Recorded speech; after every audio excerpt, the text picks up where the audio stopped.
I'm queen of the castle, I'm queen of the castle, I'm queen of the castle. Although, it's not much of a castle yet at this point.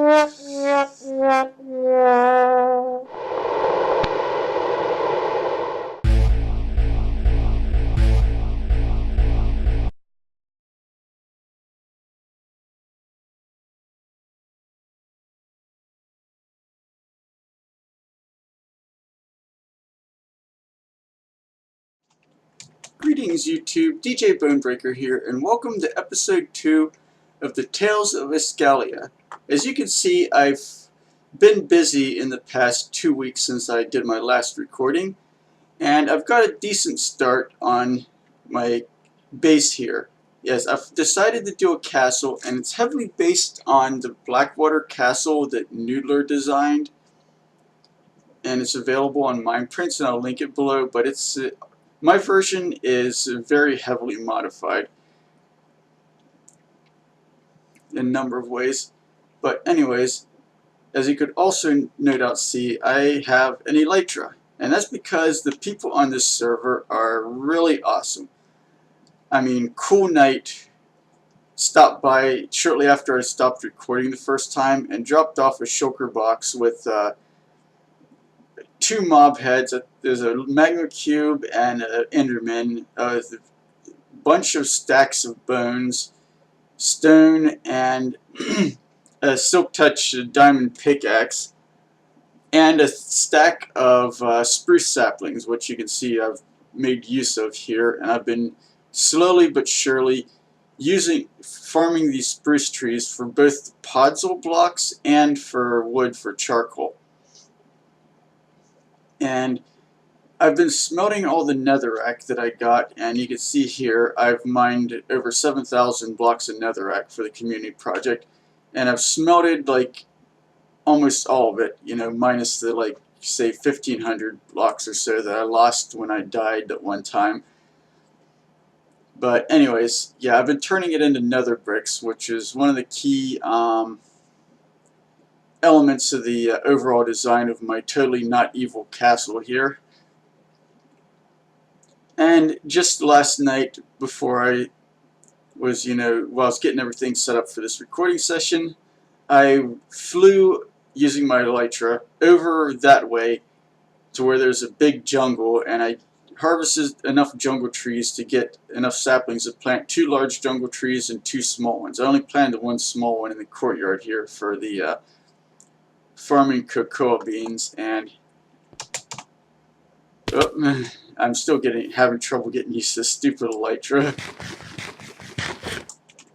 But yeah, I was supposed to have glided gracefully down, but oh well.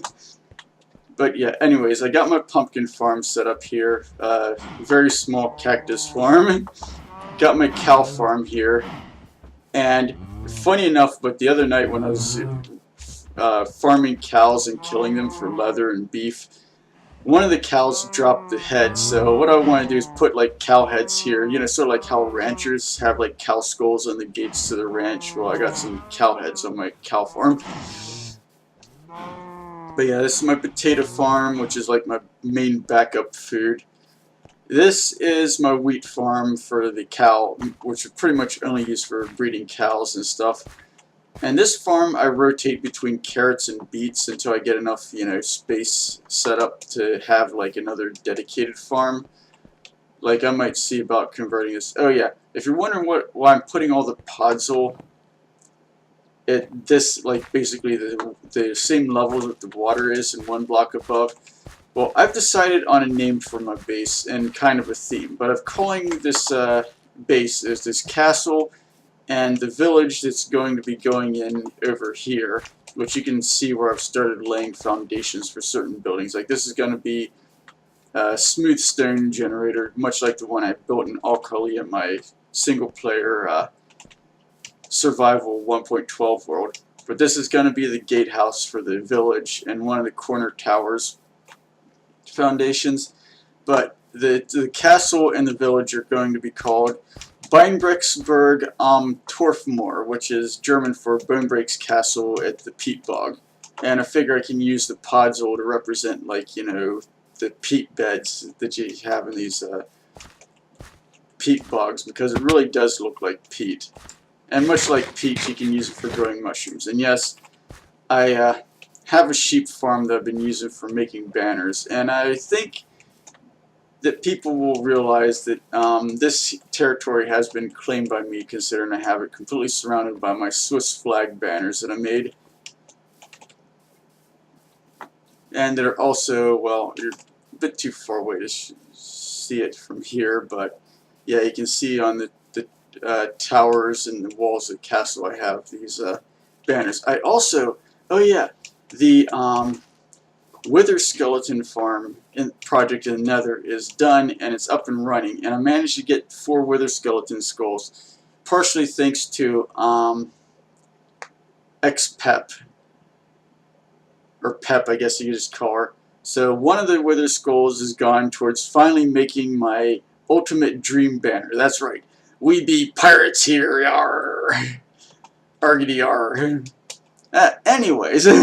So yeah, I finally got my skull and crossbones flag. I might even see if people on the server might be interested in buying them, because you see, I got this sheep farm here where I've got red sheep for making my red base banners for my Swiss flags, and black sheep for making my pirate flags. But yeah, so that's pretty much the outside of the base as it's is now.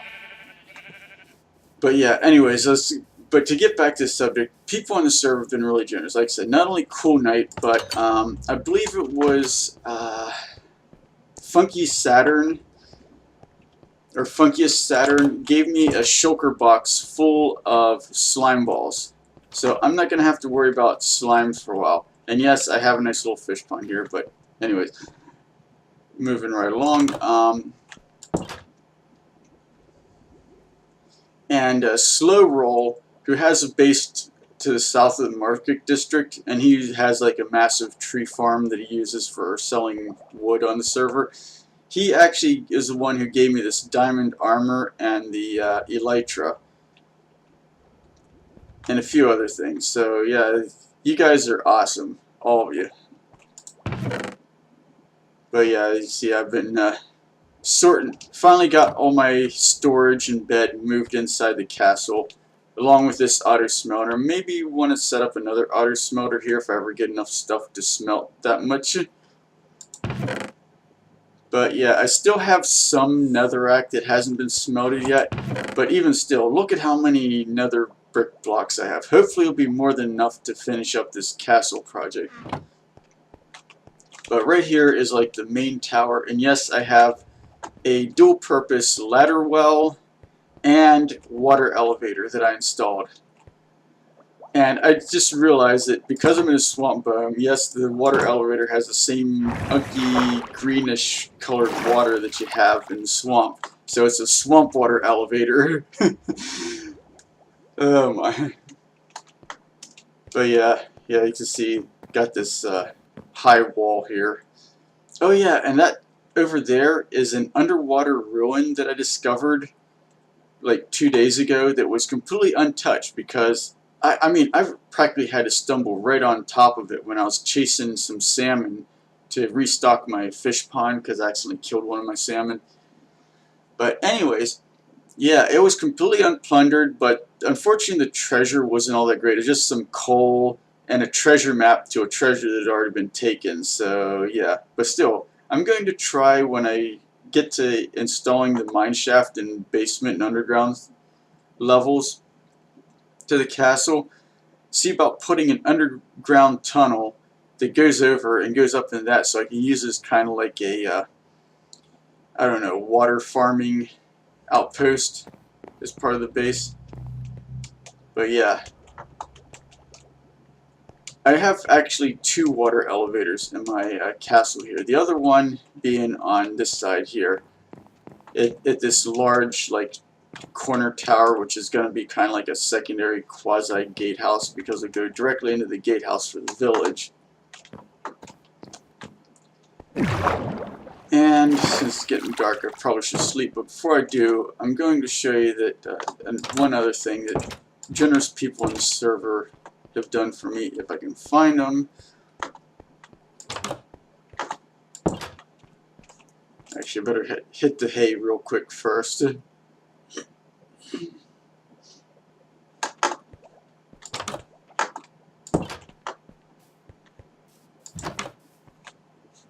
where are they?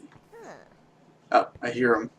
But yeah, Grammy and Kaylee Obsidia, they were nice enough to give me 2 villagers that they didn't particularly want from their villager breeder, under the condition that, you know, I transport them back to my base myself, which I had no problems with, because, you know, the Iron Titan, I was able to get more enough rail to run a rail from their base to the nearest river that led to the ocean, and then just, you know, drop them in the water, break the minecart, and then catch them in my boat, and then haul them down to the swamp here.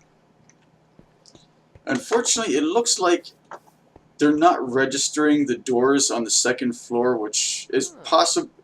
I mean, it's possible because it's I think if the doors are 5 blocks above, more than 5 blocks above the villagers, which these, it's kind of borderline, it doesn't count. So I haven't been getting any younger villagers, but I'm keeping them in the castle for now so they're safe until I can actually get the main village out here, you know.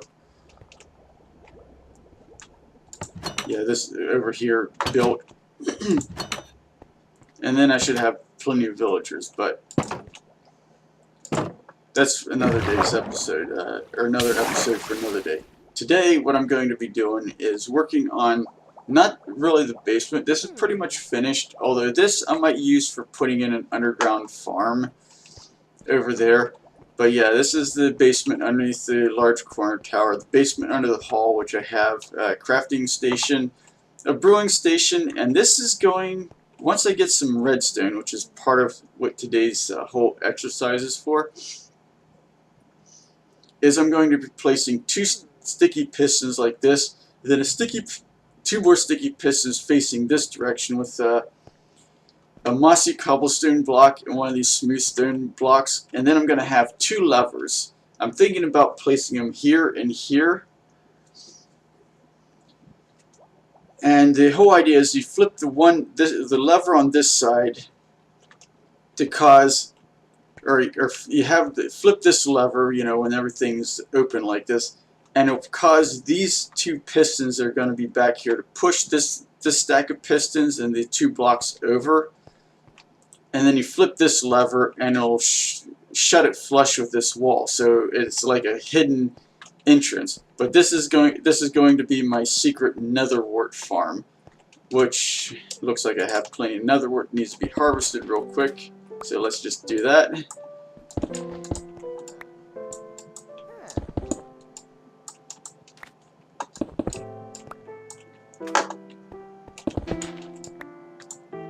So yeah, that way, you know, I have my netherwort farm immediately adjacent to my brewing stand, which right now I have brewed up some potions of regeneration, which I need to add some redstone to. So they're staying on the brewing stand until that part is done. Yeah, and this is going to be my enchanting room, or enchanting station, which I need more diamonds and obsidian to make the enchanting table.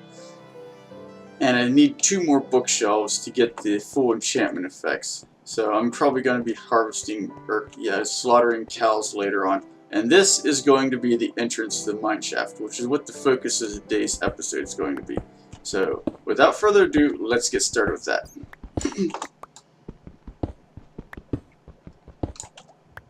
Now, the whole plan that I have with this thing here is I want to make it much like how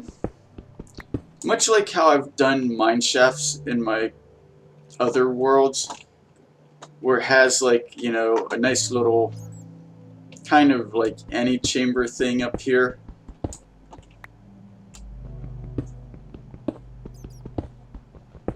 Like this. I probably should add some torches before I forget. But then it's gonna go, like, you know, have the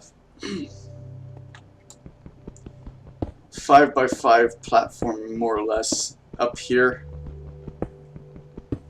for, you know, like or at each landing, and it's going to go down like 5 blocks, you know, which is one of my standard, I guess you could say, Minecraft stories. Yeah, let's use that for marking where we're going to be putting our archways once we get, you know, enough stone smelted and stuff. But thanks to certain water physics and stuff that they've made, or changes they made in 1.13, there's actually an additional practical upshot to doing this sort of method for making a mineshaft. Namely, my 5x5 central column, instead of just merely being like a massive support column for the whole thing, I'm going to be installing a water elevator that goes all the way down to diamond level. Well, actually, the one side here is going to just have, like, you know, a 2-block high thing of water.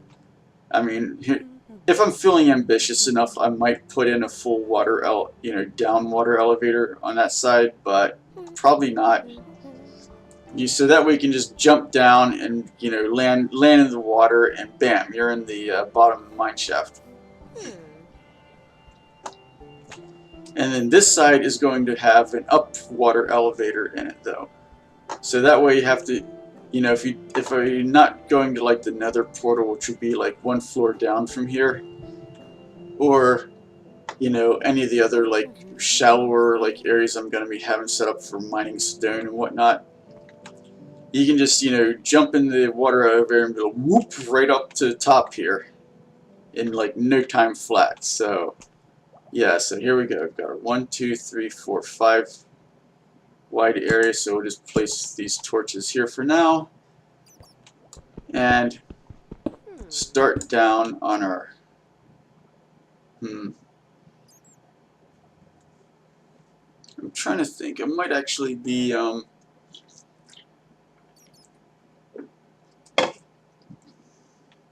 No. I think we're, oops. Yeah, let's try not to throw my pickaxe away here.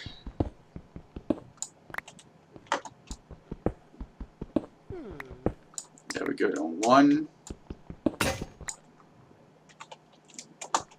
Right, I should have made more pickaxes.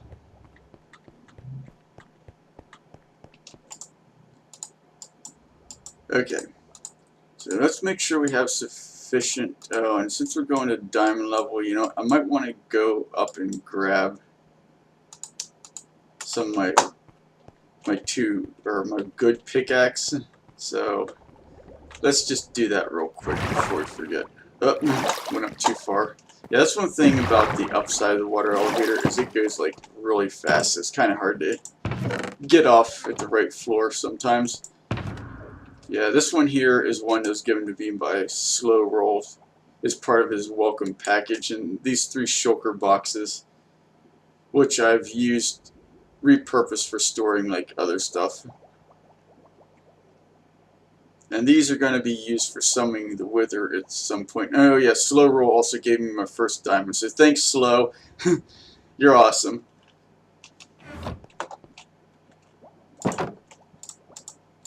Okay, now that we have our good pickaxes here,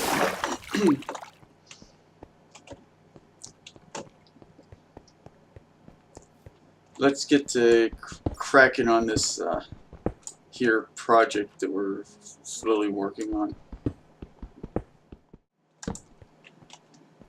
But yeah, essentially, and of course eventually I'm going to be putting steps in here to make it easier to get up and down, and also putting steps on the roof side to make it look more clean, and having, like, you know, stone brick archways here. And I'm going to be repeating this entire pattern the entire way down to diamond level, which is y equals 10. So I'm going to stop recording, and I'll see you guys once I get down there or find something interesting. So yeah, I'll see you guys in a bit.